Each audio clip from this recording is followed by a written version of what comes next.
Hello out there! It's time for the Hockey Minute, your source for all of today's hockey news with some opinion. Strap in for the fastest news in the NHL. This episode is proudly brought to you by fucking nobody. We don't have any sponsors. Now, here's your hosts, Brandon and Ryan. And here we are. I'm your host, Brandon, and with me, as always, my co-host, Ryan. Ryan, how you doing, man? Yeah, doing well. Still keeping healthy. How about you? Oh, about the same. I'm happy, healthy, family's good, enjoying the quiet for the most part. Today we're going to be getting into part 2 of our Pacific Division breakdown. And we're going to be starting with the Vancouver Canucks, my own personal favorite team. So I'll try and be as objective and honest and tell you why and when they'll be winning the Stanley Cup. But I'll bring you back down to earth. Yeah. Perfect. I think going into the season, most people had the Canucks pegged as kind of a bubble team just out of the playoffs. Scrapping and scraping to try and make their way in. Is that about how you saw it too? Going into the season, absolutely. Yeah, I didn't think they'd. I didn't think they'd be. I think it's mostly because of other teams that I thought would make some noise that maybe didn't.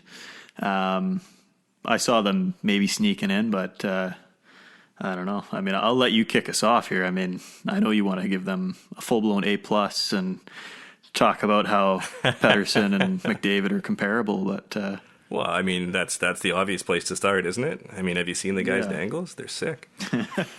No, I mean, honestly, I think the place that you'd have to start is with the trade with Tampa. They're giving up the first for JT Miller, and almost everybody had that pegged as, too soon. It was a moronic trade. You know, you're trading a first round pick for a guy who was playing on the third and fourth line in Tampa last year. Couldn't even crack the top 6. I mean, there was a ton of criticism, and to be fair, Jim Benning hasn't always done himself favors when it comes to, trades and free agent signings, at least according to this fan base. So there's obviously some skepticism, but man, what a player. Like, that dude is an absolute animal. And for the example he's setting for the other guys on the team, like Jake Virtanen and other players, like, he is absolutely worth the price, full stop. It doesn't matter what the pick is that we're giving up unless it ends up being, obviously, a lottery pick. But even then, if the Canucks gave up a top 3 pick in order to get a player, you would pray that they would turn out to be the player that JT Miller is, but they're not helping you for 6 or 8 years in the same way that JT is. So it's just, for me, that was a huge win for the team and completely changed the team dynamic. I mean, it essentially changed Pettersson from being the trigger man to being basically the distributor. Like, he still shoots and stuff, but he's not nearly at the same rate. And if you look at the way that their power play is set up, obviously aided by Quinn Hughes, which is another just colossal bright spot for the team. But it's JT Miller who's essentially quarterbacking the power play now, right? He's cycling back up high to the point, coming back down low, dishing off. Like, I obviously, as you can hear, I can't say enough good things about JT Miller. Yeah, you know what? When that trade happened, I kind of wondered about it with JT Miller coming from a stacked Tampa team that lit the world on fire last season. To me, I think he's the Canucks MVP. I think that he's come in, and as you touched on it a little bit, he's teaching Jake Virtanen how to be a power forward. Yep. And Miller is doing things on that top line that Pettersson can't, and that Besser, I don't think, will. Besser is not really a hard-nosed guy, and Pettersson just doesn't have the frame for it. You don't really want him doing that anyways. But it was I hate the word intangibles here, but right. He was leading the league in face-off percentage, I think, at one point, or he was in the top 2. Yep. And I think the rest of the team just kind of followed. Like, he came in right away and just became a leader of that team. And no disrespect, because they announced Bo Horvat as the newest captain for the team this season. But it just seemed like as JT Miller went, the Canucks went. And he's been that perfect complement on that top line. I don't want to make this comparison right now. I think it's still too soon. But it does remind me, that top line, of the old West Coast Express. You've got your centerman, who is a slight guy but incredibly skilled. You've got your winger, who's a pure sniper, and then you've got a power forward. And totally. I think that's what we're looking at 15 years later. Yeah, and then that's pretty fair. And just quickly on the Bo Horvat topic, obviously him being named captain this year, he had a bit of a slow year, right? There's obviously a lot of responsibilities that come with a major market and wearing the C that come outside of the rink, and I think that probably impacted him a fair bit. But it's almost like an unspoken thing around Vancouver that you can't disrespect Bo Horvat. You can't say anything bad about him if you say that he might not be, a 2C on a contending team, then you better lock your doors and close your blinds. Like it's a bad way. But if you look at JT Miller and compare him to Bo Horvat, JT Miller is a better version of Bo Horvat in every possible aspect, right? He's stronger on the walls, he's got a better shot, he's got better hands, he's got better hand-eye, like he's a better all-around player. And this is a bit of a hot take, I guess, but had JT Miller shown up a year before, or if the timelines were a little bit different, it wouldn't have surprised me at all to see him wearing the C. So what you're saying is you want to trade Bo Horvat? Yeah, absolutely. We'll see if we can get Phil Kessel out of Arizona. I think that might be the fairest trade we can line up. Yeah. Bo Horvat for a 9th overall pick. Exactly. As far as other bright spots go, it's pretty hard to discount Jacob Markstrom, who, from my perspective, was the MVP for the year for the team. I think without him, the Canucks wouldn't have even been close to being in a playoff spot. There were so many games where he was standing on his head. It's just unreal. The main criticism for Markstrom used to be that he would always give up one soft goal, but he's actually completely eliminated that from his game. And I'm pretty sure he's probably top 5 in the league for expected save percentage on weak shots, right, coming from outside the home plate area. Like he really, really ramped his game up.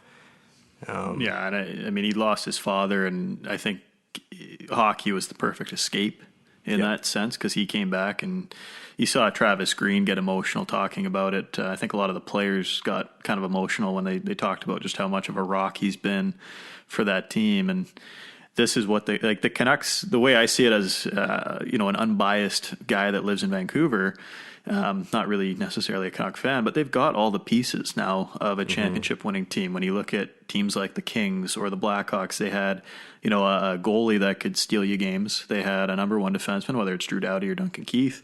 They got, a good 1-2 punch down the middle and guys, dynamic wingers. And that's who the Canucks have now with, Pettersson and Horvat down the middle. You've got your solid wingers, and then Quinn Hughes, as you mentioned. Tyler Myers, I thought, exceeded.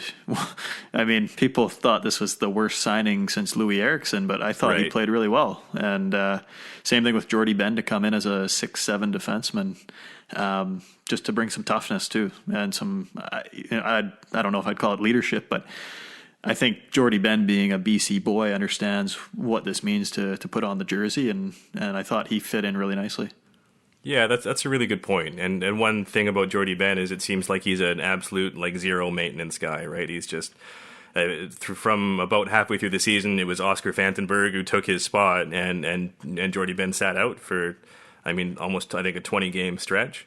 With obviously zero complaint, and came in and played okay. I don't know if he's lost a step or if just the fact that he's playing on his proper side is kind of hindering him a bit, because he's one of the rare defensemen who can play both sides and well. And some people actually suggested that when he was playing as offside in Montreal, he was more successful, which is something that Travis Green is pretty reticent to do on the Canucks. You need to play on your strong side to play with Travis, so... And one final note, as far as bright spots go on the Canucks, I don't know how long I've been ranting on here, but it's impossible not to mention Quinn Hughes. That man. I know I went on a rant on him for the trophies episode, but he's so special to watch. The way he skates, his edges, his passing, his puck control. He's the Canucks fans, myself included, are just in for an absolute treat for years to come with Quinn. So.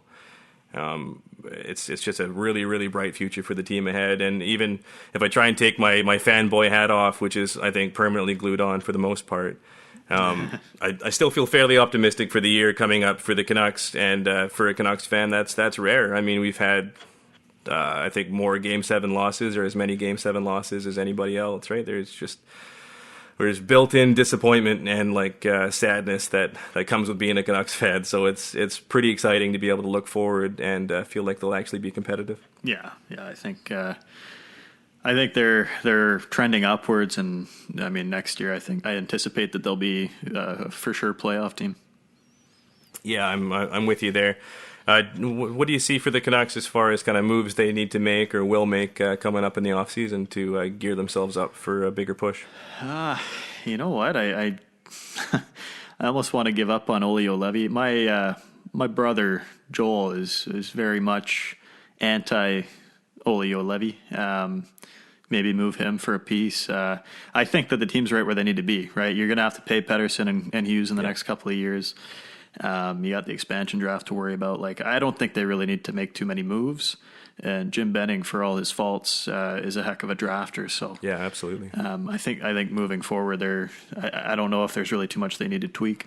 Yeah, well, one of the main concerns I would say for the Canucks in the following season is Markstrom is due for a contract, and so basically the question is, do you extend Markstrom or sign him to a big contract and give up Demko on the expansion draft?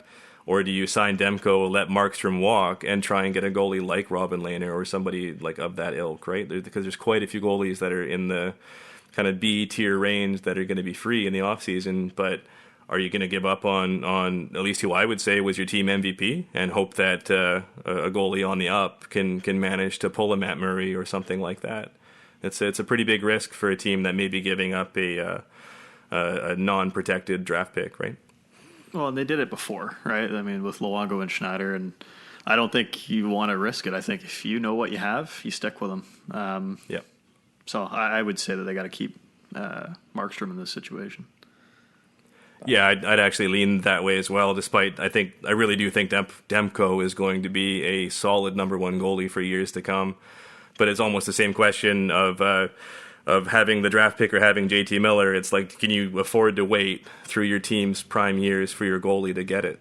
And I think probably in this case they can't. So I was going to say, I think we've dissected the Canucks well enough. People are going to think we're from Vancouver or something, and we are. But well, don't worry, we'll have to cut her down a bit. That's going to do it for us for the Canucks talk here. We're going to move on to the Los Angeles Kings. I mean, let's be fair here. I don't think anybody expected the Los Angeles Kings to have a successful season, and I think they lived up to those expectations. Wouldn't you say? Yeah, nobody cared. Like, it sounds harsh, but you know what? The Kings, they're doing what the Blackhawks had to do. They got their cups, and then they had to pay Doughty. They had to pay Kopitar. They had to pay. I mean, Quick was, I think, already signed when they were in those cup, the second cup, anyways. But does anyone care? I mean, that's the whole point, right? You gotta lose guys once you win, and other teams go through that as well. They had a couple bright spots. I mean, Alex Iafallo seems to be coming into form for the Kings. Yep. They got a couple of young kids coming up. I like that Kempe. Gabe Velarde is another guy that we should all kind of keep an eye out for. Alex Turcotte was fifth overall in the last draft. So, right. I mean, the youth movement is on its way. This is just the phase that you go through when you win, and then you have to start letting guys go. You know, they lost Toffoli, Kyle Clifford, and Jake Muzzin have ended up in Toronto. Jack Campbell went to Toronto as well. So, it's going to be some down years, but I mean, what does it matter, right? They got their chip. Yeah, it's hard to fault them for where they are now, but I'd love to see a team finally adopt like the Bill Belichick model for the NFL or Wally Buono if you followed the CFL at all. Like somebody who is a cutthroat GM who sees the player's arc of where they're going to be the most successful, where they start trending down, and just ruthlessly move on from them. Because, I mean, it kind of needs to be done. Like otherwise we're going to always have this cycle of success followed by the valley, followed by the slow rebuild. And I think in the salary cap era, you almost have to be a little bit ahead of it and be a little bit more cutthroat. Like, just for example, did they really need to sign Drew Doughty, or could they have gotten something for him? Right? Did they? I mean, you know what? I've said Drew Doughty. I'd take him over just about every other defenseman. I mean, maybe Victor Hedman ahead of Doughty. Oh, yeah. But to me, Doughty plays 25, 30 minutes a game. And, yeah, he's lost a step. Yeah, he's not the same player he was, even 5 years ago. Yep. But he is a franchise. Like, you don't want to lose guys like that. Is $11 million a year what I would pay Drew Doughty? Probably not, but Yeah. I mean, look at what Taves and Kane got after 3 cups. You get $10.5 million each, right? So, I just think that's just the circle of life in the NHL. Yeah, but that's kind of my point with Drew Doughty, right? Is that, I mean, if he signed, I believe it was an 8-year deal, right? And so if he signs for 8 years, there's 4 of those years where he's not competitive, and then where the team isn't competitive, and then the last 4, is he going to be able to be as competitive as he is currently? Whereas you could stockpile some draft picks. I mean, his value is still sky high around the league. So I mean, obviously it isn't the general way that teams operate in the NHL. They try and reward players for having brought the team success, and I totally understand that. If it were the Canucks, I would be choked if they won a cup and traded away their franchise players. But at the same time, you have to look at it like a business, and the salary cap makes us make those decisions, I think. Yeah, no, I'd agree with that. But yeah, I mean, the Kings, they're not going anywhere. They're not doing much right now. No, and it won't be for a while. I mean, as far as weak spots go for the team, is Jeff Carter even still playing? I mean, I know he's still on the roster, but is he showing up for games, or is he wearing a suit underneath? What's going on there? Yeah, Carter, he's a guy like we talked about with Phil Kessel. I think he's got his money, he's got his cups, he's got a gorgeous family, and he lives in Los Angeles. Like, the guy shouldn't have a care in the world. So. No, he has as many cares as he does teeth. So I mean, that's the thing with some of these guys. Complacency can certainly set in. Yeah, and I mean, I think we generally want to think that that won't happen because they're pro athletes being paid to play the game they love and blah blah blah blah blah. But still, when you're playing for a garbage team, 82 games is 82 games. Like, that's got to be a drag. So I kind of get it, but at the same time, I'm glad I don't have to watch them all the time. No. So how do you see their season coming up? Do you think they're going to be kind of in the doldrums again, or you think they're going to start climbing their way out? Yeah, no, the Kings, they're not going to be doing anything. Like, that's just the rest of the division has gotten so good, and it's just going to be probably another 2-3 years. They're going to stockpile their youth, and then I think they'll make another push. Okay, so that's going to do it for us for the Los Angeles Kings. And I believe next up we have the San Jose Sharks.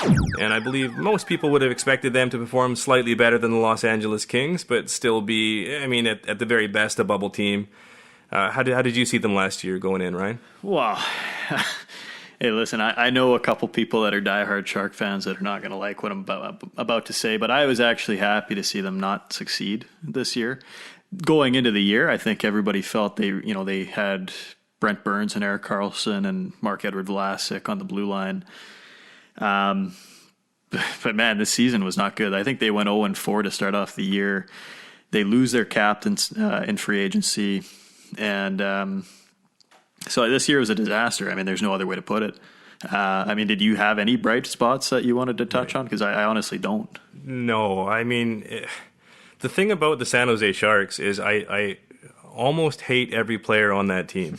Like, I fucking can't stand Evander Kane.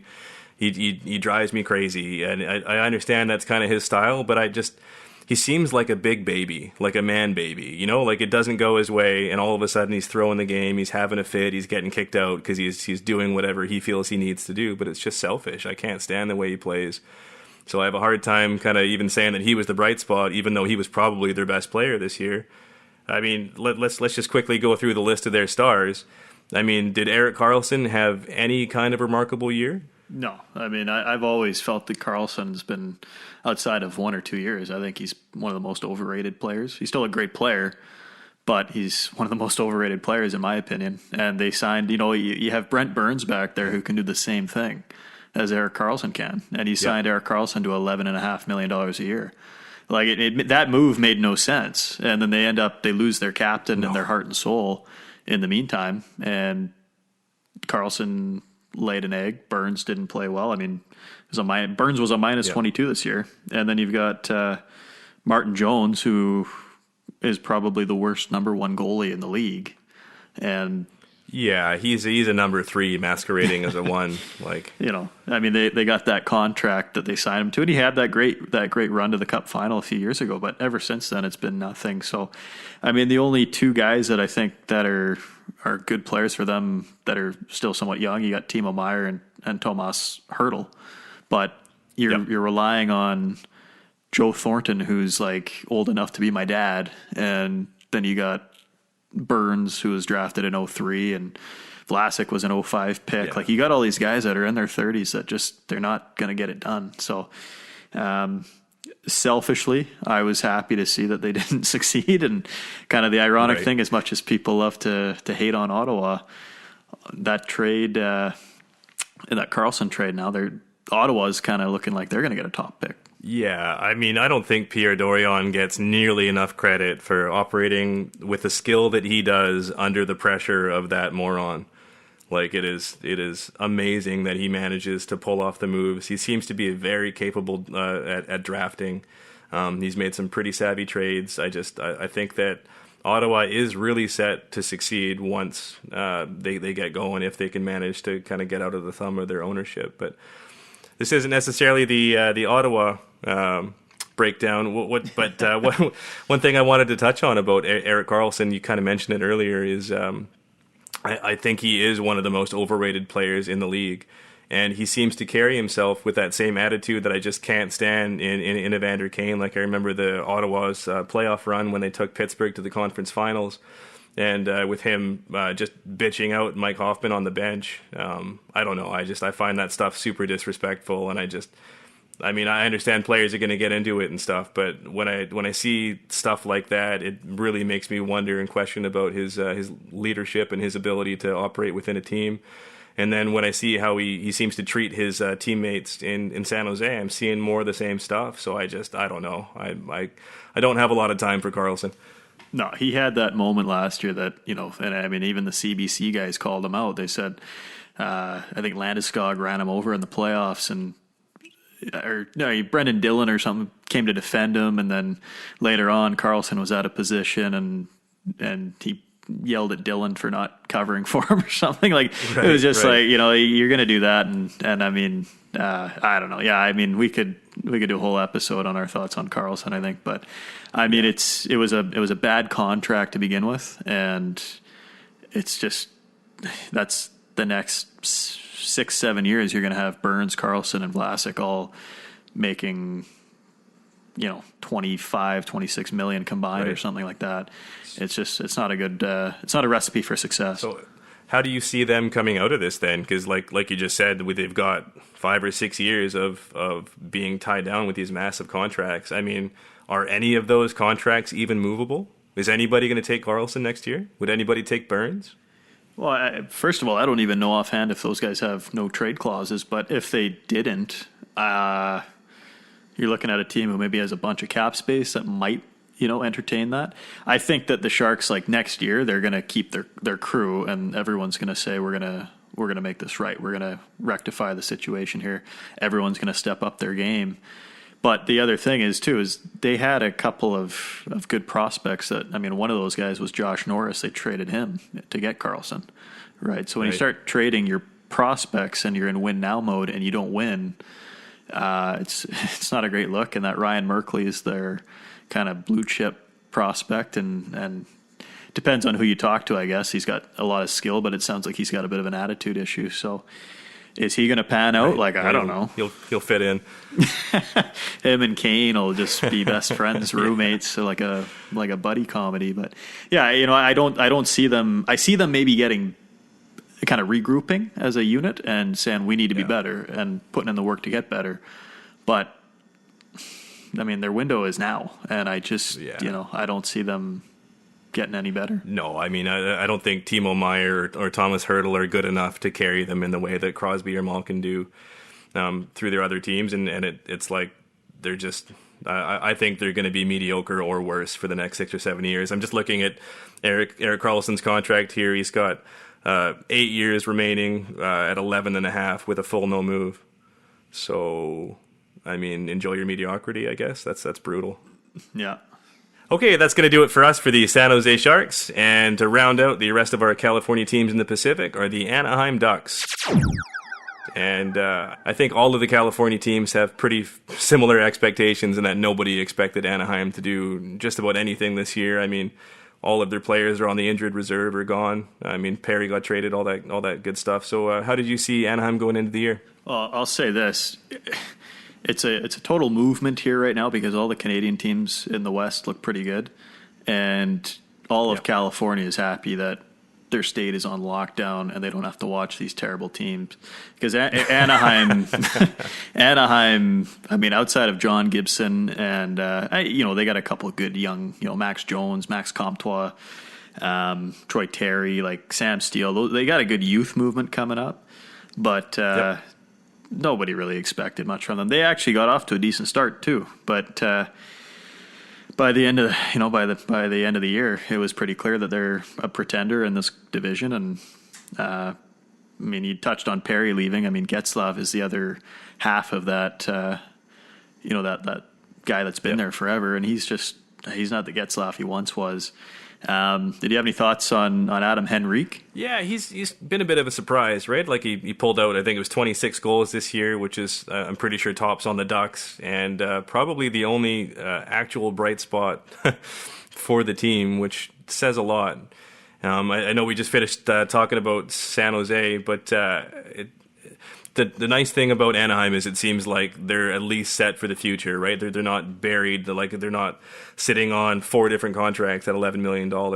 They've got Getzlaf and a few older pieces, right? I think they're still paying Kessler and that kind of stuff. But it seems like they are at least geared for a solid youth movement to push forward. Yeah, and you touched on wanting a Bill Belichick type of kind of renegade general manager who's just focused on winning. And I think Bob Murray, when he bought out Corey Perry, he said that was a tough thing to do, but you got to do it. And Getzlaf, I don't think, is immune to that because with all these young kids coming up, and their blue line is actually pretty good too. Like I think Cam Fowler, Hampus Lindholm, Josh Manson, like I like those guys.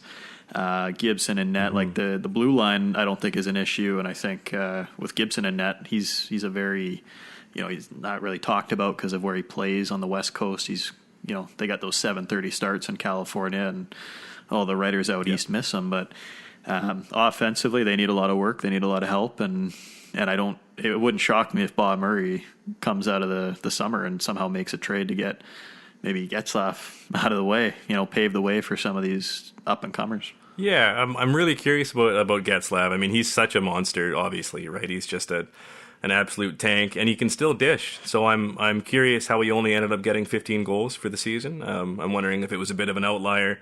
I wouldn't be surprised at all to see them give him one more crack, but then maybe try and you're right, maybe try and move him kind of towards the end of the deadline for next year to see if they can do the full rebuild. But at least for me, I think Getzlaf is still a guy that you can maybe not build around, but he's a really good complementary piece. Like he's tough. He's a good leader, awesome passer. He's got a sneaky good shot, even though he doesn't use it. Like I don't know. I think out of all the kind of players that have had a downturn that we've talked about, I could see Getzlaf having the best renaissance. Yeah, exactly. Like I say, Anaheim, at least with their drafting, they've hit on some of these late round, or kind of late first round picks. So out of the 3 California teams, I think they've got the brightest future. At least in the short term here. Yeah, no doubt. But they haven't. They didn't have the San Jose. They're not saddled with bad contracts, and they've got prospects too, and young guys coming up. So I think they're a little bit ahead of LA. So I think they'll be the kings of the state for the foreseeable future. So as far as going forward for Anaheim, do you see any big moves that are going to be made in the off season, or any ways they're going to shore up their team for the coming run? It's hard to say because, I mean, guys like Raquel and Silverberg, you want more out of those guys. They're not exactly old. They're kind of in the prime of their career. I don't think you want to move those guys. I think Raquel is on like some insanely good deal. He's got like 6 or 7 years at like $3.9 million or something. But yeah, you want more out of those guys. Right. And when you lose, it hurts your morale. So maybe that's what the cause is here. But I don't know. I don't think they need to do too much. I think, if anything, they should just assess where they're at halfway through the season and then go, hey, if we think we can win with this group, well, Yep. stay the course. But if they're in dead last or 14th in the West, maybe you blow it up a bit and you just let the young guys take over.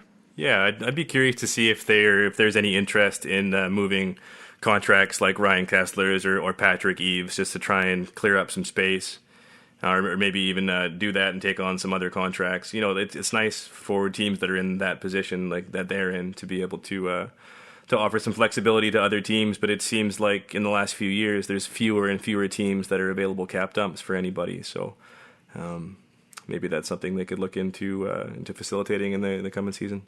Yeah, exactly. So that's going to do it for us for our Pacific Division wrap-up and evaluation. Thanks, everybody, for listening. And from Brandon and Ryan, we'll catch you next time on the Hockey Minute. Stay safe, everybody.